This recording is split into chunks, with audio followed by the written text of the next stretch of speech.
Hello students, I am Dr. Anita Pandey from Sri Shankaracharya Mahavidyalaya Junwani, and today I am going to deliver a lecture on registration under GST Act.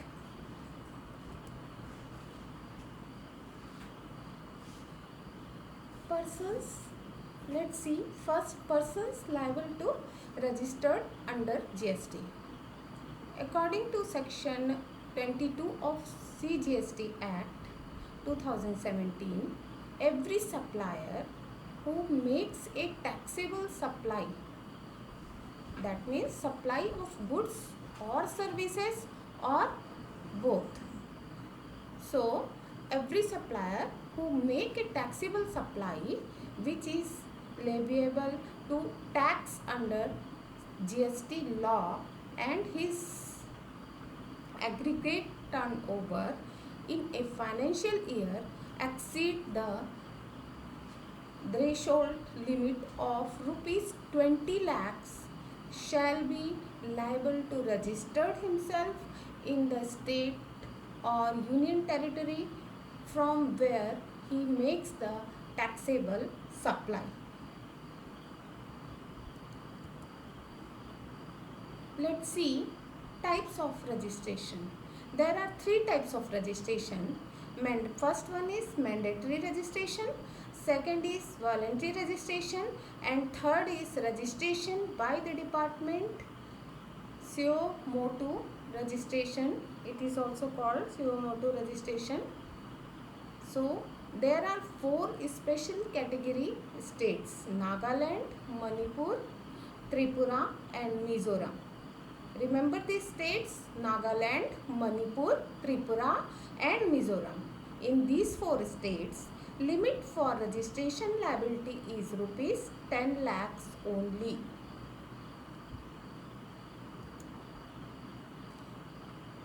Let's see what are the new amendments.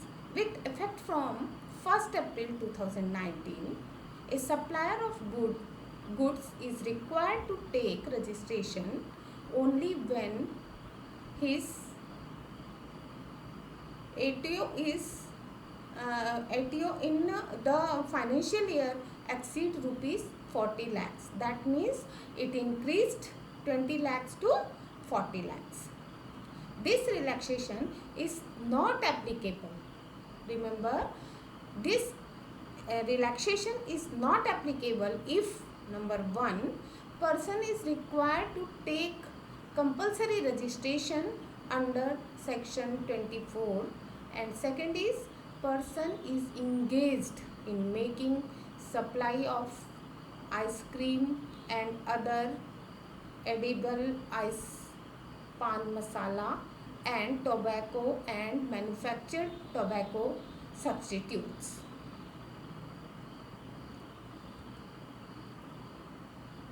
Third is the person who are engaged in making intrastate supply in the states of Arunachal Pradesh, Manipur, Meghalaya, Mizoram, Nagaland, Puducherry, Sikkim, Telangana, Tripura and Uttarakhand.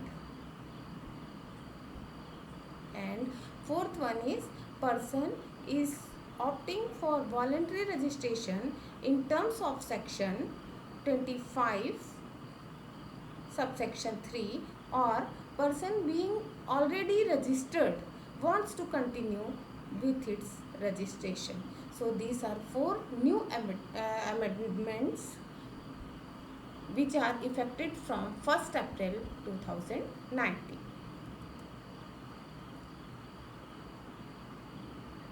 Let's see the person who are not required to take registration, or in other words we can say that the who are the persons. Some persons are not required to take registration under GST. They are an agriculturist in respect of his supply of agriculture produce or products. Second is any person exclusively making supply of non-taxable goods and or services. Non-taxable goods and services, or only non-taxable goods, or only services, or both. And third is notified categories of persons.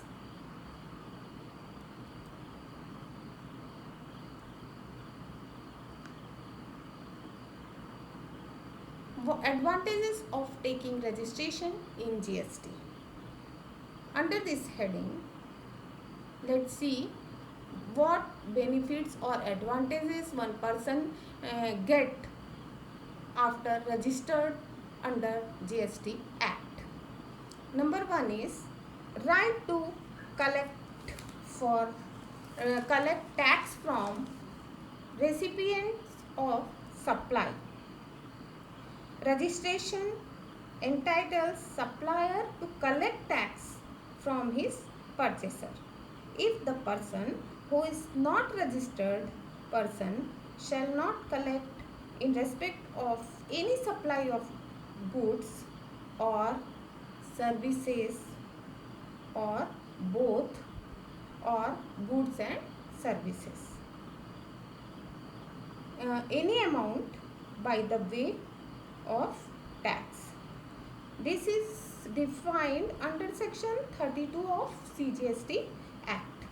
Second is right to claim ITC. ITC stands for input tax credit. So registration entitled a person to claim ITC. This is defined under section 16 of CGST Act. Unregistered person is not entitled to claim ITC. Third is legally recognized as supplier of goods and services. And fourth is being eligible to avail various other benefits and privileges rendered under the GST law. For availing benefit provided by section 16 of IGST Act in respect of zero rated supply. So a person without GST registration can neither collect GST from his customers nor can claim any input tax credit of GST paid by him. So students, remember that only registered supplier can collect GST, which is defined section 32 of CGST. And second is only registered person can avail ITC, section 16 of CGST Act. For example, suppose a company which is unregistered supplier under GST wants to claim on input tax credit and collect tax. Can it do this? The answer is no, it can't do this. Thank you. That's enough for today.